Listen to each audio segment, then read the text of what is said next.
great thing about weight resistance training is that it really is the best way to ultimate physical fitness. Look, I don't know if you guys know it, but you're out of toilet paper. I'm happy that you're happy, but the place where you're supposed to have the toilet paper, you got this little shelf with 3 seashells on it. 'Cause we all just wanna be big rock stars and live in hilltop houses. Justin, because Josh refuses to watch documentaries. It's like scary movies. He refuses to watch documentaries. I don't know if he's scared that, people being open and honest and empathetic, but we have watched 3 documentaries now. We've watched Nickelback, Hate to Love, or Love to Hate, whichever one it is. I think it's Love to Hate. We have watched Sly, and we have watched Arnold. And then, because of a misunderstanding, we also watched Sly and Arnold, Icons, Rivals, Friends. And I have a question for you before we do our promo. Once you hit the age of 50, do you think all men suddenly have regrets and, hate their fathers? Are you asking me because you think I'm 50? No, I'm asking you because we're both quickly approaching that. And I'm wondering if we're going to start, looking introspectively and deciding to hate our childhood. Well, one of these movies you knew was coming because at this point of fame, they have to face their mortality. And, this is a reflection. I'm not going to say a good reflection. We'll get into that.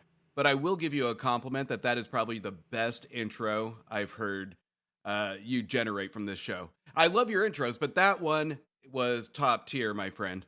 Oh, thank you. I wanted to let everyone know that to be a big rock star, you have to work out and figure out 3 seashells. And find the toilet paper. Yeah. Well, you gotta say enough curse words that the find machine generates. Which, spoiler alert, if you're watching Sly, he does not mention Demolition Man. I was stunned going through his career. They didn't. Yeah. Anyways, just so everybody knows, this episode's labeled SMACumentaries because we watched documentaries.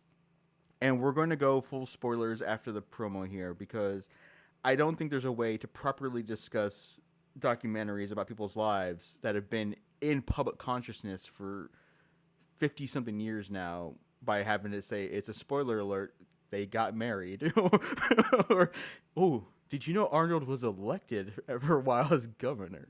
I think we should just we're going to go through them real quick and do our rating system and talk about it. So as you're on this show, it's either must watch or tire fire. I will go first with Nickelback. It's a must watch. It's harmless. With me, Nickelback, it's a miss. And I'm very particular about documentaries that cover bands because you can either go at the educational route or you can go the fan-based route. This one was made for fans. Yeah. So, and me, I'm not a huge Nickelback fan. I don't have a problem with them. I like their music, but I don't go out and seek their music. And to me, going into it, not knowing a lot about Nickelback, I didn't really take anything away from it. So, I mean, I think if you're a fan of Nickelback, I think you'll find some intrigue to it. But for me, it didn't entertain, it didn't educate, and it was kind of a struggle for me to watch. All right. What did you feel about the Sly documentary? The Sly documentary, kind of almost the same basis, is this one you can tell was controlled a lot by our star power of Sly, our writer power almost of Sly. This one, you get more of a deep dive into his thoughts of his mortality and his inner thoughts more than kind of a honest look at his life, right? We kind of skate by a lot of the opportunities in his personal life and just focus more on his stardom, his growth to stardom. And what I was kind of pissed off about, they totally skate by him being in a porn video. So, yes! Like, that to me, I was waiting for that to acknowledge this is a moment in my life that I wouldn't say helped him become a star, but this is what a lot of actors and actresses do to kind of get their name into movies. So to me, I think that was a big miss, and it made it lose credibility. So I would say that for that factor, it's not a completely honest look into his life. So that would be a miss. But if you're a fan of Sly and you just want that nostalgic feeling, then I would say it's a must watch. So I'm going to be kind of in between on it, but it's almost like the Nickelback thing. If you're a fan of it, you'll like it. But if you want to be educated, then you're not really learning anything new other than hearing some spigots of how good a writer Sylvester Stallone is because he verbalizes it in this documentary. I'm gonna lean more towards Tire Fire, and I will say that my perception of the Sly one is heavily framed by having watched the Arnold one first, which I forgot to mention. The reason why we're doing 3 documentaries is I was bored one weekend and I saw Arnold pop up. I'm like, okay, sure. And then Netflix went, you liked Arnold? Do you like Sly? I'm like, okay, yeah, let's go with that. And then it said, because I guess Netflix went, because you've watched a documentary, do you want to watch Nickelback? But I was very disappointed that Sly felt very surface level, and there is even moments where he doesn't even really reference that he's married until like the last 3 minutes.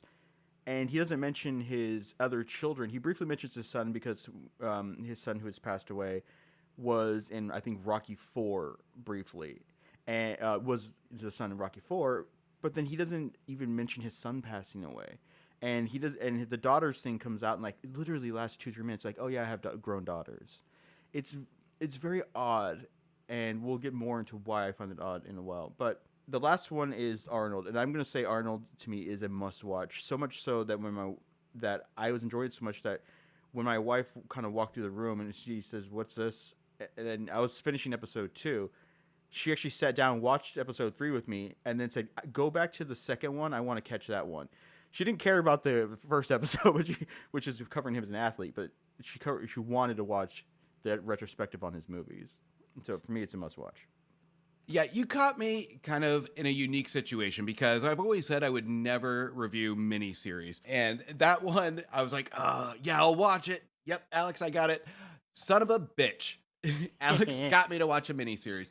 But here's the deal. This one is a little bit more in depth because it's put together about 3 hours long and some change. So there are times where I think this could have been an hour and a half to 2 hour documentary because it does have some legging to it. But at the same time, there is enough detail here. And this is what really separates, not only in the documentary aspect, but in their careers. This is what separates these two. And we'll probably get into it. But there is a level of humbleness to Schwarzenegger. There is a level of self-reflection. And he's not afraid to say, I fucked up.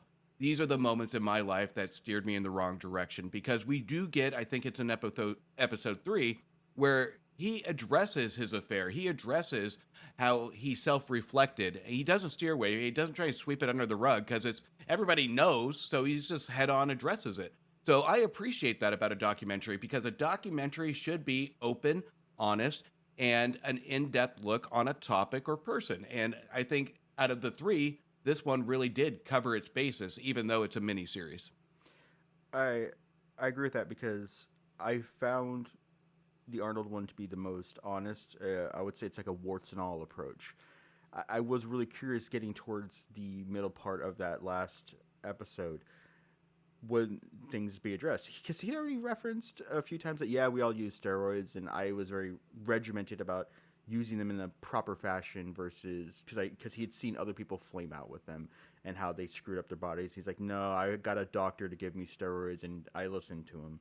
And then he was talking about, he was open to us about he was going to be a movie star on his own terms because he was a millionaire. He made tons of money from his bodybuilding and did his real estate empire. And then so would he mention the affairs? Would he mention would he mention his failings as governor? And he did, and I appreciate that. So that, to me, made me enjoy that far more. Because even though I'm very aware, Arnold is controlling this and being visited. To use another documentary, The Last Dance, the Michael Jordan Bulls one, to get Jordan on board, Jordan was definitely going to control the narrative, and they didn't do a warts and all. I mean, they touched a little here and there about like some of the stuff that he's been involved in. Not saying that he's had people killed or something, but there's been rumors that have happened that have come around a few times about was he spending for gambling, how much of an addiction he is, how much money he spent on stuff. They gave you a little peek behind the curtain, but Arnold seems to have just laid it bare. and for that, must watch. But we'll get into it here a little bit more after our promo break. The Super Familiar with the Wilsons podcast. You know that family whose house you hung out in when you were a kid? The house was a little loud and chaotic, but always fun, and sometimes felt more home than home. Well, that's us. We're the Wilsons, and we welcome you into our podcast with silly chat, ridiculous games, and interviews with interesting people. Like a spin doctor. The Super Familiar with the Wilsons podcast. Welcome home. I think going with the theme of the Super Familiar with the Wilsons, welcome home, we're going to go to my safe space, my home. And I realized if that beep got picked up, I'm going to be pissed at myself because I thought I closed Discord. Anyways, we're going to talk Nickelback because I think it's the easiest and quickest one to discuss. And it is the most not on theme. It kept going. I am unabashedly a Nickelback fan. Their music to me is just it's fun. They have a rhythm. If you listen to their albums, anything post their Spider-Man fame and Photograph, you're gonna listen to the album. They got a few laid-back rocking songs, a ballad or two. You got a few up-tempo kind of dirty songs, and then you have a little filler. I'm okay with that. I understand. Some people are like, well, you're just describing like AC/DC. Yeah, it's my AC/DC. I don't like AC/DC because every song sounds the same. I like Nickelback because every album is the same. There's a difference between us.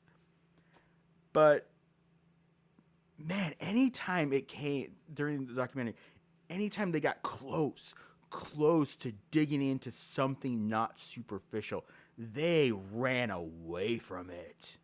100%, because that was my biggest issue with it, is because it tiptoes around topics. So-and-so was a troublemaker growing up. They got into a lot of trouble. Tell me what happened. Tell me why. What specifically happened? This is the groundwork. This is the foundation of youth on how they rose to not only stardom, but their own individual personalities. And I learned nothing about that. And I was really hoping when you picked this one that, you know what, I'm not a huge Nickelback fan. If it's on the radio, I'm going to be like, oh, Nickelback. I'm going to listen. But I never, like I said, sought it out. And I was hoping this would give me a different perspective of the artist. This one would give me a reason why. And I think I told you this in a previous conversation. It's like when you listen to a musical soundtrack before you see the show. You don't really get the context of it. You don't really understand it. And you don't know if you're not sure if you like the music. But then you see the show and you get a perspective of the visual, the messaging behind it. You go and leave the theater afterwards, and you absolutely love the soundtrack. That's what I was hoping here is, to an extent, is getting an idea of the idea behind the music, the personalities of the musicians, and having an appreciation for the music. I grew up with Duke Ellington, big band, musicals, a lot of this stuff. When it comes to this music genre, I really never was introduced to. I listened to it and I appreciate a lot of the music, but I loved that music growing up because I had some context around it. I had a story behind it. I was taught that growing up. This had an opportunity, and it was, to me, completely missed on educating the viewer and enticing people to listen to a song and say, that's what they're going for. I really enjoyed that. Right. I would have liked a little bit more of the songwriting process, but when I realized they weren't going to do that, I was fine with it. Not everyone needs a Bohemian Rhapsody style kind of like fake, like, oh yeah, we were just in the studio and everything happened. And I don't think we're going to get a Beatles, that Disney Plus one, was it called, like Get Back or something like that, that covers their last album with behind the scenes footage that's been restored, where you just see them fiddling around and something happens. But when there's two distinct moments that really made me realize they had no intention to dig other than the superficiality, which is their drummer Daniel got some kind of neurological disease. He wasn't having the ability to drum well. He called them saying, hey guys, I need to step away. And they're like, no, you're family. We'll get everything worked out. We love you. And magically he can drum again. And then the second time is when I believe it's Mike Kroger, who is the bass player co-founder with the singer Chad Kroger. He had a stroke, and they briefly mentioned he was learning to walk again. And then apparently that was his recovery because they completely just ran from anything that could show them as being human. Now, so the part that I found most interesting about this documentary is they do spend about 35-ish minutes or so of the 90 minutes talking about how the tide kind of turned against them and people started hating them because they were on the radio all the time. And there's two moments that we get some vulnerability. And one of them isn't even with the band. One of them is the band's children. They were talking about, I believe it is the Chad Kroger. They were talking about his kids being in school and and they briefly talked to the children who are adults now. And it's like, what was it like growing up? It's like, it was really weird that people would come up to me and say, your dad sucks. What is your band in this band? He's horrible. And Nickelback is terrible. And to see the two parents being interviewed about like, yeah, what I'm doing is making my children's life hell. And I don't get it. I don't get how you're attacking my kids for something I'm doing. Yeah. I think the biggest problem here is with the direction on Leah Brooks, who really misses right from the first 15 minutes where we're getting a lot of these quick cuts, these interviews, and we don't know who the hell these people are if you don't know Nickelback. They're just telling stories, and part of an important element of a documentary is to hook the viewer on the topic, the thesis, or the person that you want to show a point of view around. And I'm going the first 30 minutes, and I'm like, I'm not taking anything away. They're not engaging me. I'm getting a bunch of interviews with the assumption that I already know what's going on. And that's where it kind of loses me, and I feel like I'm playing catch-up as a non-Nickelback informative. When the songs come on, that's my problem too. They'll show snippets of songs, but there's like maybe 1 minute to 45 seconds worth of cuts, and then they go on to the different topic. It feels like it has so much to cover, but it really doesn't. This is an hour-and-a-half documentary, and this is what really drives me crazy about current documentaries is they feel the need and they assume that a viewer's attention span is so short now that we don't get the 2-hour documentary anymore. Right. We get a 90-minute documentary because it's almost like an insult to the viewer. They either don't have enough content, which in all the documentaries we're covering today, they have enough content, especially definitely. Arnold. But this is an example of them thinking we don't have the attention span, or they're skating past some topics not to damage the brand, which to me, I don't think anything here can damage this brand already at this point in their career, because they hint around topics that wouldn't make me look down upon them. They had some real conflict with this band, and I really wanted that conflict. And every time they steer away, I'm just like, no, go back to that. So, and to me, that's where I think this was a big direction problem on it. And it almost begs the question of how much influence the band actually has on it, because Brooks, who did Sounds of Scars a couple years ago, was an amazing storyteller and documentarian. That was a beautiful movie and an intriguing one. So I didn't see her style in this movie, and that's a shame, because I'm pretty sure this could have been something very special for fans and non-fans of Nickelback.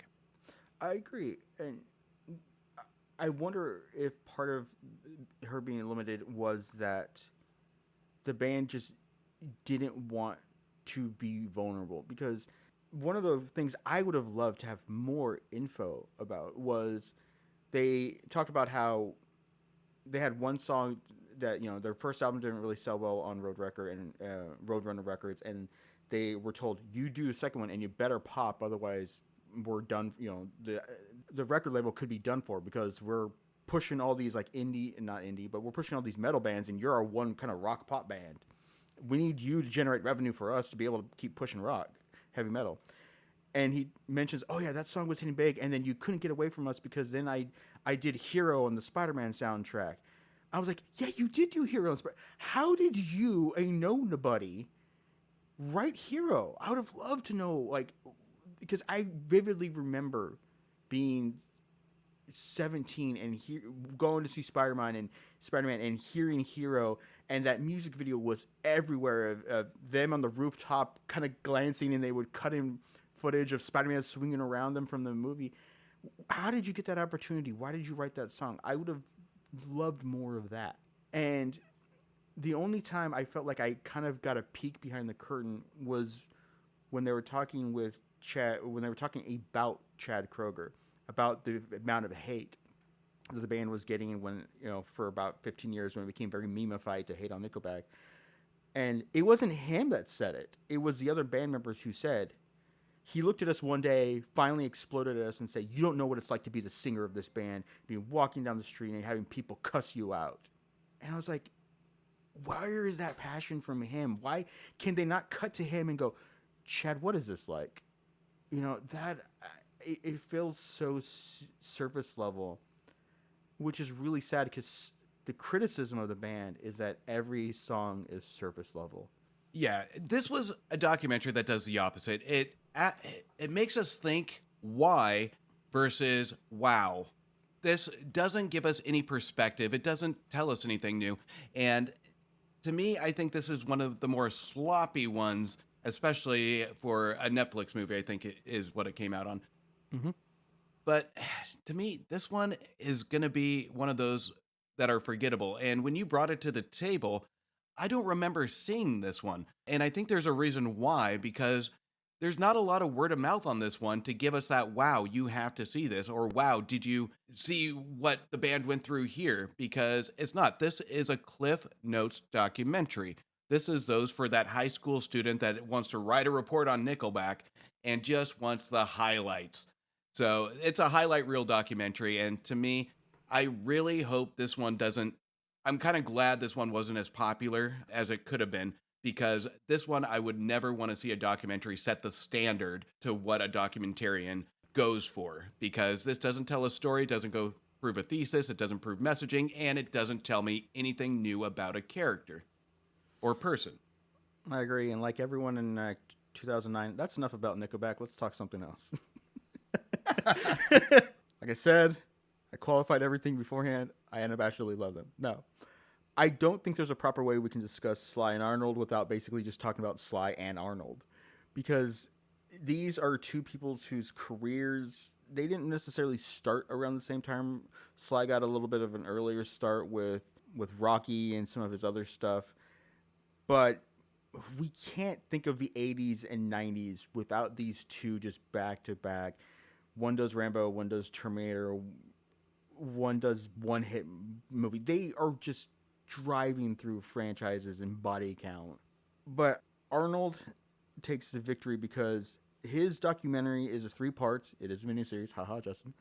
And they break it down.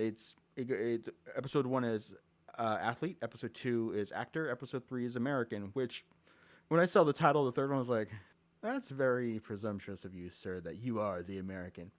But I don't know how to phrase this. These two men are about the same age, long titans of industry. They're both definitely in the twilights of their careers. They have been for quite a long time now. And Arnold was very motivated by picking his roles distinctly, which I didn't realize that Sly did the same thing. I never paid attention that Sly would every few years would reinvigorate his career by going, screw it, I'm writing and directing my own thing. And that's, you got Rocky, you got Rambo, you got the further Rocky movies. He was meticulous about trying to keep himself relevant. I found that so fascinating. Both of these guys are fascinating because when we take Sylvester Stallone, and I've had this conversation with Antonio from the Cultworthy, is he's a smart writer. He is a smart guy. He is a creative guy, and he had to. And they touch on this a little bit in the documentary, where he is very hard to cast. He can be very stereotypical in the characters he plays. So he catered to that. He pivoted in his career because he had a passion around the arts. So when he actually writes dialogue, he adds some of himself into it, and that is what a writer should do, and we feel that from Sly. He's a brilliant writer, and when it comes to Arnold, he is this massive body of muscle, and it's so easy to stereotype him as just that, this action star. But he started his career as an absolute genius businessman. He went out to get the American dream. And he did.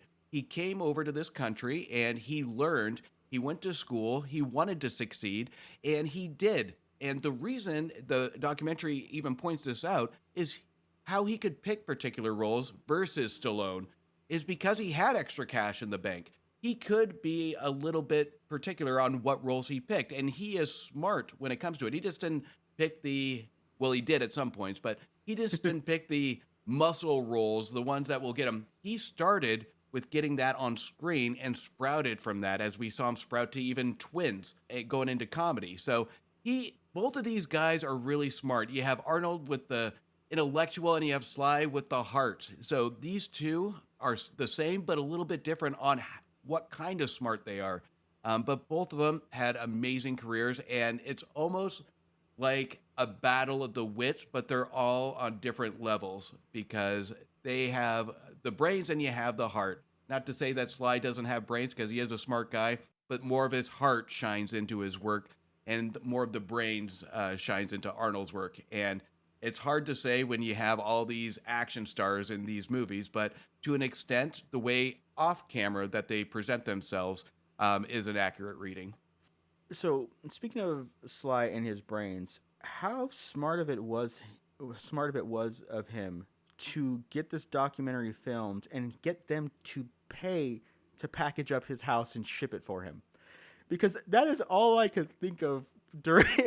Because the kind of framing device he uses is that they're like in his office in the house that he's moving out of, and there's lots of shots of them packing up different relics and things, and he kind of like sometimes he talks about them, but mostly it's like they use it as, oh, he references this role they're packing up like something for a prop, or dear God, the amount of statues of himself he has and paintings of himself, they're putting away. And I can't help but think that either this was an intentional design choice by him of like, hey, we can kind of use this as a write-off, or someone said, hey, while we're packing up your house, can you tell us some stories? And a camera was just on. That's probably what happened. I mean, it's like, man, this is a double win for me. I get my move paid for, and I get filmed to talk about my life. But I think one thing that I would have loved to see on top of this is the selling of the house, because I think Adele purchased the house with a side story of, I'll only buy the house if you leave the Rocky statue by the pool. So I would have loved to see the outcome of that, but that's just nitpicking.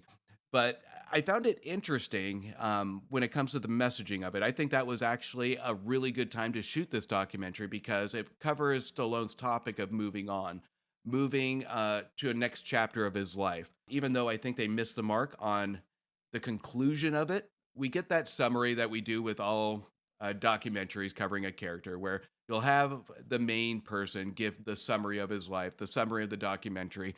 But to me, I think that one shows a little bit of weak writing when it comes to Sylvester Stallone based on his previous works, because we go through this documentary and he is speaking beautifully when it comes to his life in some scenes.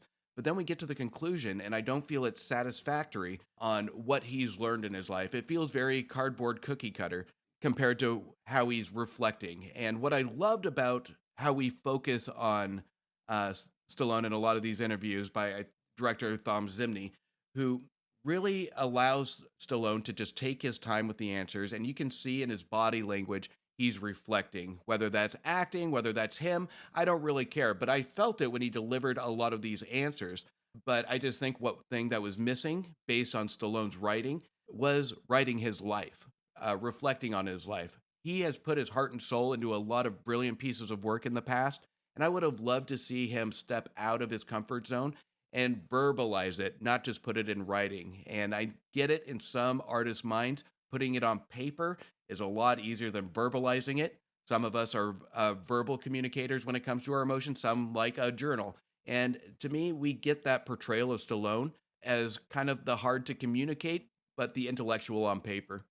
I agree with that, because I feel like the last few minutes, as he began to wind up Sly began to wind up the documentary, was about things he's missed out on, and he talks about missing out on his children and then not being a good as enough husband as he should have been. But then it comes back, and that's coming from mentioning his father passing away.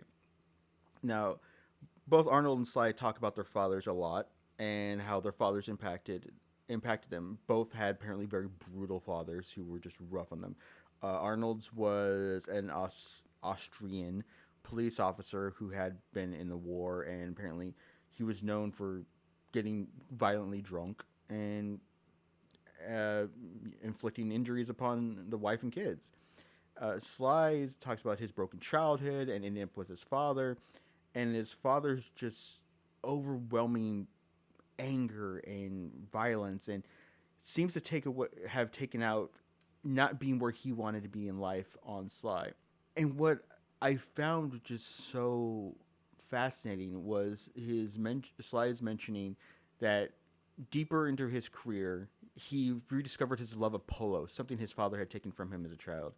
And so he started doing he bought horses and he started doing polo again. And he decided to do this charity event. And it was like, kind of like, have your family there with you. And his father and him were playing polo together. And he was loving it. And then his father decided to attack him while playing polo, hit him, knock him off the horse. And then Sly was just like, I sold everything, got rid of the horses, got rid of everything. I haven't touched one since.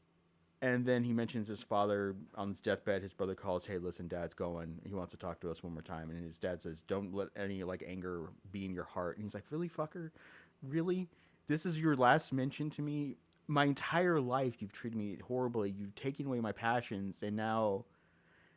And there is so much unresolved emotional turmoil he's still trying to process. That the packing up the house is a great metaphor, as you said. But I just can't imagine what it must be like to be at the peak of your career, and because I believe they said the polo tournament happened when he's in his 40s, and have your father still not respect you and want to one-up you, and how that must reflect your children, which is why I was so surprised that he really didn't reference his children at all until the very last minutes when talking about, I was never quite as much there for them as I should have been. Now, this is a man in his 70s with adult kids in their 20s and 30s, still uncertain of how to express or deal with his trauma. I'm glad you brought this one up because this one's a big one, and I really wish that Arnold focused a little bit more on his, and I wish this was a bigger chunk in Sly's, because between the two, this is their common ground. This is kind of where they focused a lot of their energy to come out. And to me, it's hard to listen to because I'm a father too, and I can't imagine. But we take Arnold, who gives more specific examples of his dad being more violent when he comes back from the war, hints at PTSD, and back then wasn't really a thing on how to manage and how to deal with it. So this is a kind of an eye-opener to that period. But when it comes to Sly, this one really hit home for me because when it comes to how a father treats, and as anybody with parents, of course, the one thing from birth to death with children is we want to satisfy our parents. You may say, I don't care. You may say that I don't want to be like that parent, no matter how horrible the childhood is. But deep down underneath the surface, you do. It's just how buried it is. And we see that with Sly. And when we get the scenes with the father, I was on the edge of my seat waiting for something. And I was torn because I looked up to Sly for still attempting to have that relationship with his father, but at the same time, I was like, just say what you want to say. Don't leave it because it's going to be unresolved by the time your father dies. But it's going to be open to opinion. Do you want your last words to your father to be something of hatred? And his dad planted the seed is he didn't want to hear it before he passed on. But to me, it's falling on the sword necessary to, when you're at death's door, you need to hear it because that's what you set the tone for your children to experience the rest of their life. Even though the father is dead, your kids still live on. And they have to deal with that turmoil. So to me, it was a deep conversation that I really wish that documentary could have just surrounded that. And I think Sylvester Stallone kind of joked about it a little bit because it was almost a chuckle when he said, that's your last words to me? Fuck off. So it was treated more like a kind of a chuckle joke, like he was just self-reflecting or self-deflecting on it. But I did think that given the examples of how he raises his kid is a reflection of his father. He loves his family. He brings it up, but he shuts down because he doesn't know how to be a father on the emotional level because he was never taught how to love or be close to his father. When your dad's pulling you off of a horse during a polo tournament when you're 40, that should be the indicator. The interview that they had after that, it seemed like it was just normality. Yeah. And so to me, that was the most interesting piece of it, but I really wish I would have wanted more because that was the best piece of the Sly documentary. Yeah, and I think that also reflects very how the two of them process their trauma. So with Arnold, he talks about it, but then he also mentions that it was a driving force for him to want to get away, to do other things. That he knew that he needed to transform his body to do these things to get away from it all. And he mentions that his older brother didn't leave Austria, didn't get away, and died very tragically young in a drunk driving accident, driving drunk just like his father would do. But then also that doesn't go away either because he talks about his mother. And when it comes to when he had his first surgery in the late 90s, his heart valve defective genetic thing, and they had to go into surgery, they almost lost him. His mother was so mad at him, like, because his wife Maria basically said, "Oh yeah, Arnold today's getting that surgery," because he's like, "Yes, we don't really talk about health. We don't talk about things. We just talk about the weather as Austrians." And then a year and a half later, his mom dies of that exact same genetic defect, and her thing was, "Well, I know I have it, but I don't want to deal with it. When God takes me, God takes me." And she died apparently visiting her late husband's grave. Just killed over. And that is when we start to see, I believe, in the Arnold documentary, that his facade of I'm just going to press forward really fractures. Because he also mentions later on that his affair that led to the child was kind of around that time. You know, some mistakes were made. Well, and I will say, I will love, an affair is a mistake, the child is not. And when Arnold got to mention that it was coming out and that he had to confess to Maria and the children that this kid that basically he'd been quietly hiding for 15, 16 years was his, I was so afraid that the language and verbiage he used was going to refer to this child as a mistake that shouldn't be there. No, he owns it, that the child is not the mistake. He loves him. He spends time with him. He is proud of him. He helps to raise him. What was a mistake was the pain and emotional turmoil he inflicted upon Maria and the children because of his hubris and his disbelief. Because he even says, like, I didn't think it was mine. And all of a sudden, around 6 or 7 years old, I was like, oh no. And then it all came out. He owned it. And I love that they actually showed them together working out and doing stuff together. And they also do show the documentary him with his other children. But I think that they both, if the two of them would sit to get down together and have an emotional discussion about their childhood and about how that affected their movies, their relationships, how they treat people, I would actually find that to be a fascinating thing. Because we briefly get a moment of it in the Hulu one of Sly and Arnold, rivals, friends, icons, or whatever, where they ask them both, do you think your childhood affected where you ended up? And Arnold 100% goes, yes, I had to leave. It motivated me. I had to do it. I had to get away. This was my driving force. And Sly goes, no, I still would have made it. Oh, that's so interesting. It's two very different people with two traumatic childhoods. It's two mistakes and emotional turmoil of how they treat each other, their own bodies, and others. And it's so different. It's so different, and it almost makes sense because we have Sly that's really reserved when it comes to his motion, and you have Arnold that just, his motive is move forward, move forward, move forward, handicap it, put a Band-Aid on it, keep busy, do something else. And you touched on it. A lot of that turmoil happened when he had the affair, and in no way am I justifying it or an excuse because an affair is a mistake. It's horrible. But spot on. Arnold said it. You said it. It's not the kid's fault. And as adults, that's where the maturity level is as adults, we handled this mistake. But as a family, we're going to ensure that these kids are taken care of because we do have shots with Arnold children and the child he had in the affair.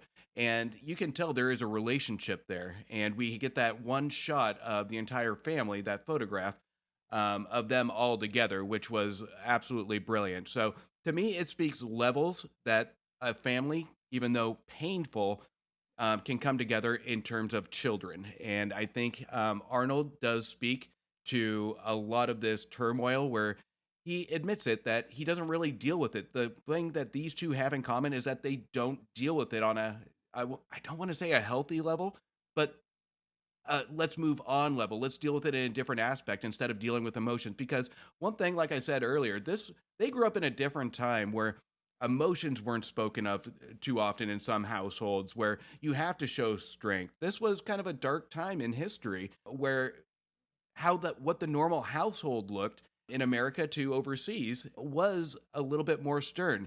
You want to participate, you want to make a difference. You have to make yourself, in Arnold's dad's terms, make yourself useful. So hard work was a big aspect of it, and I think that shined a little bit in Arnold's versus Sly's, and I think that spoke to almost a benefit. And I don't want to glorify what his dad did because that wouldn't be right, but it was No. a roadmap to his determination. So taking a negative and turning it into a positive is what Arnold did. But by the end of the documentary, it's a question.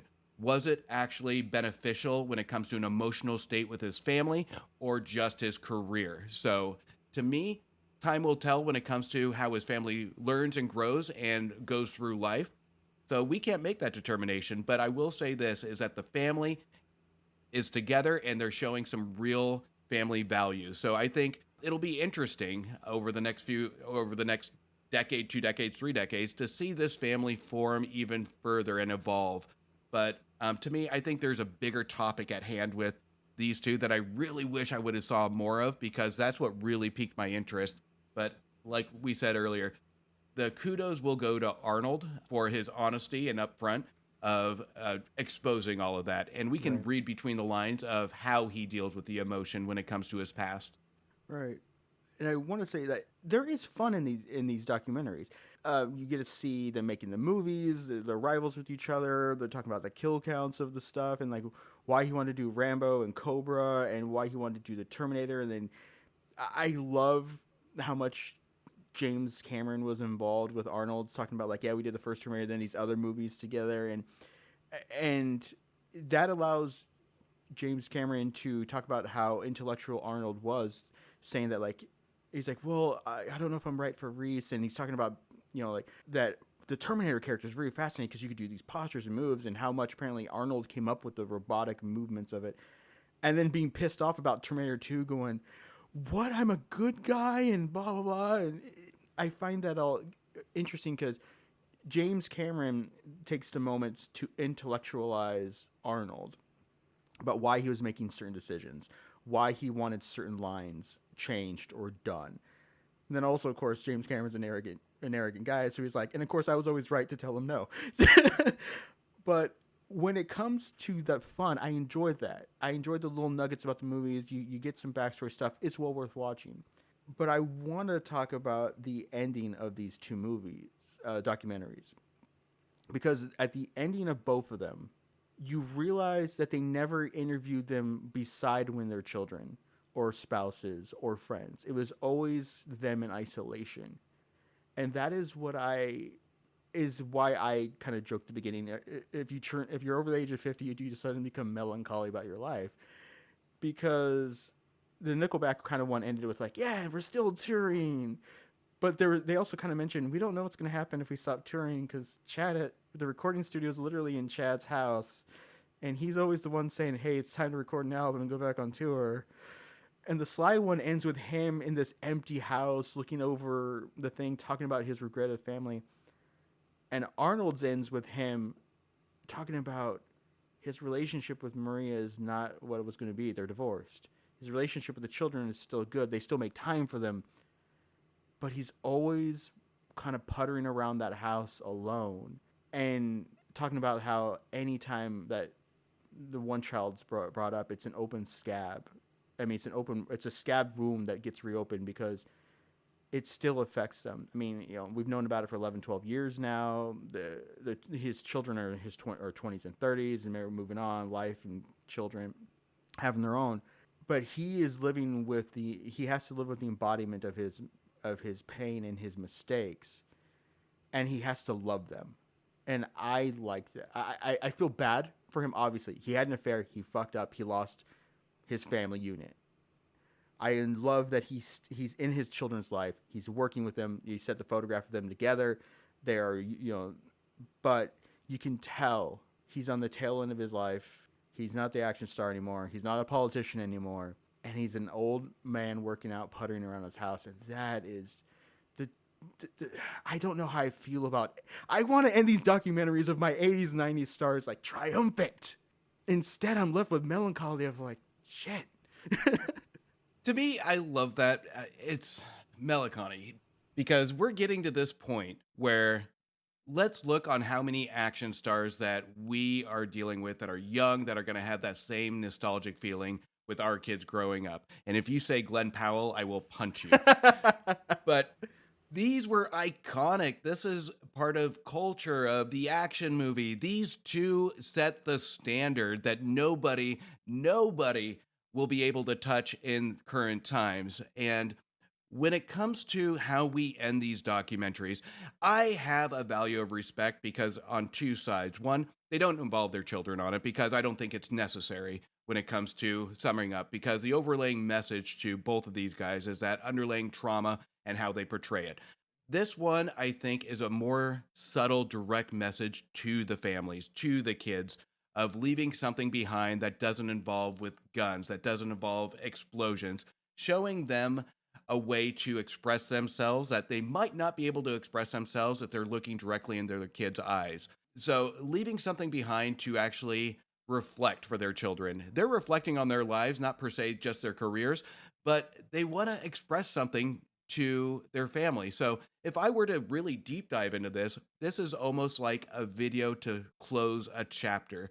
And that's what these two, I think, are sought out to do, is just to reflect in an hour and a half to Arnold's 3-hour reflection on their entire life. That these two are more than just muscle. They're more than just action stars. These are two individuals that really do have emotion. They really do have pain. And we see them as the public as just going around blowing shit up. So I think it was, just reflecting on it, a way to kind of open the window to say, we have vulnerabilities, but look at my vulnerabilities on how I'm expressing it here, but they're present.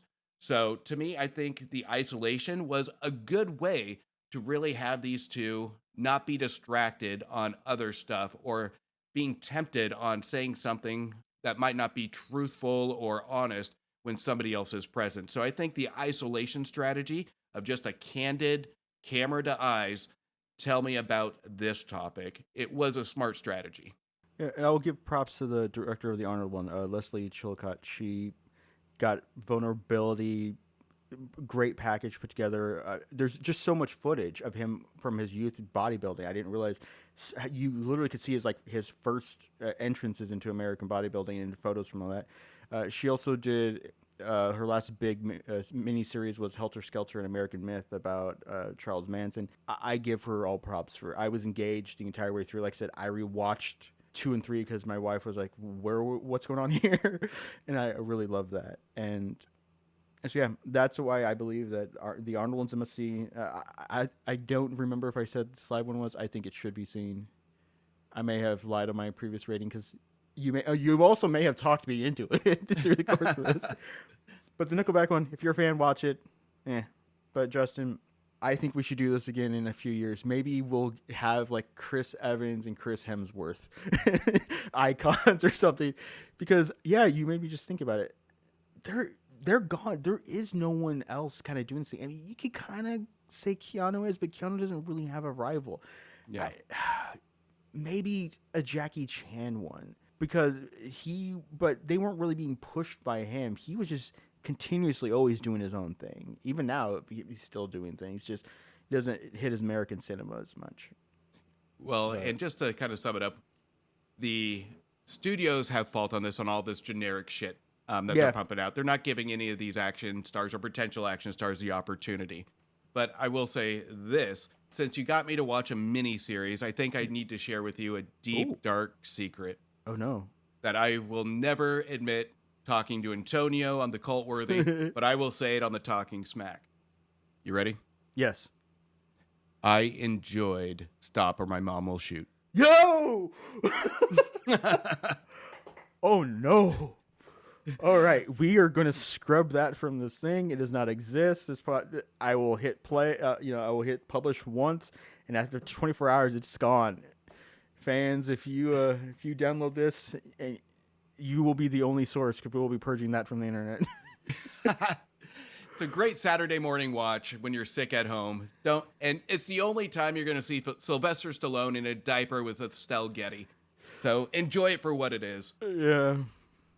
Well, Justin, let us know where we can find you other than every 6 or 7 episodes on this podcast.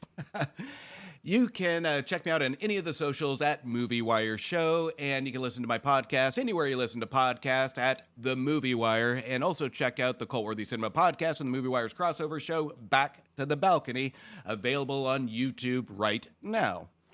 And you can find Talking Smack at TSmackPod. On our socials, it's, Talking Smack. We like to thank Beppo for original avatars, Rich Rilla Studios for our Ricky avatar, Leo Allen for all of our musical themes. And yeah, guys, watch Star Trek, watch some Arnold and Sly. And I will say, if you need a palate cleanser to just kind of feel a little bit happier, Arnold and Sly Rivals Icons Friends on Hulu is only about 42 minutes. And actually, it's fun. They actually have them in a room together. And the ending with Arnold just ripping shit on Sly for his $10,000 jackets and shoes is great. I love seeing those two together, and it was a very humble experience, but you notice they don't make eye contact most of the show, though. Oh, hell no. They're really kind of like politely deferring to each other and shit. It's like teenagers at a dance. Yeah, it is, which I love because Arnold is just there to just rip and just give shit and have fun, and Sly's trying to kind of control the persona and image. It's a good palate cleanser. I'm glad it covers a lot of ground, but to see the two of them kind of just go at each other a little bit is really good. I was the governor. Bye, everybody.